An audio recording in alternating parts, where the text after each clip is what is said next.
সুপ্রিয় দর্শক, আসসালামু আলাইকুম। মাদারীপুর ৩ আসনের সবসময় আওয়ামী লীগের ঘাঁটি। এই জায়গা থেকেই সৈয়দ আবুল হোসেন ৫ বারের মতো আওয়ামী লীগ থেকে এমপি এবং আপামর বাহাউদ্দিন নাসিম, সোবহান গোলাপের মতো হেভিওয়েট নেতারা এই জায়গার এমপি হলো।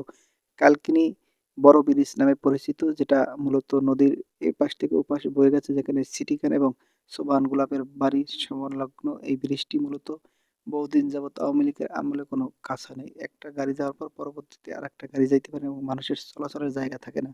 দেখতেছেন এই ব্রিজটা বহুদিন যাবৎ অবহেলিত এবং এই ব্রিজ দিয়ে মানুষের ভোগান্তির কোনো শেষ নেই এবং প্রতিদিনই এরকম জাম-জট্টা লেগে থাকে এবং এত উন্নয়ন আওয়ামী লীগ করার পরও এই ব্রিজের এই দশা দেখে মানুষ হতাশা এবং এই আওয়ামী লীগের ঘাঁটি বলে পরিচিত এই কালকিনি ৩ আসন কিন্তু কোনো উন্নয়নের ছোঁয়াই আসে না। এখন সাধারণ মানুষের একটি চাওয়া, পরবর্তীতে যে সরকারি ক্ষমতা আসুক এই ব্রিজটি যেন দ্রুতই কাজ করা হয় এবং ব্রিজটা যাতে একটু চ্যাপ্টা করা হয়, যাতে মানুষের যাতায়াত এবং গাড়ি যাতায়াত এবং স্বাভাবিকভাবে চলতে পারে। ফুটপথের রাস্তা যাতে রাখা হয়, মানুষের যাতে একটু স্বস্তি ফিরতে পারে, সেই আশা নিয়েই মানুষ এখন বুক বাঁধে। দেখা যাক সামনের দিনগুলো মানুষের ভাগ্যের কোনো পরিবর্তন আসে কিনা, সেইটাই এখন দেখার বিষয়।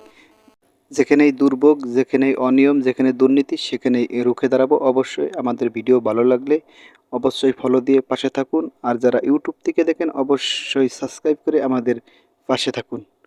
আল্লাহ হাফেজ। অন্য কোনো ভিডিও নিয়ে হাজির হব আপনাদের মাঝে।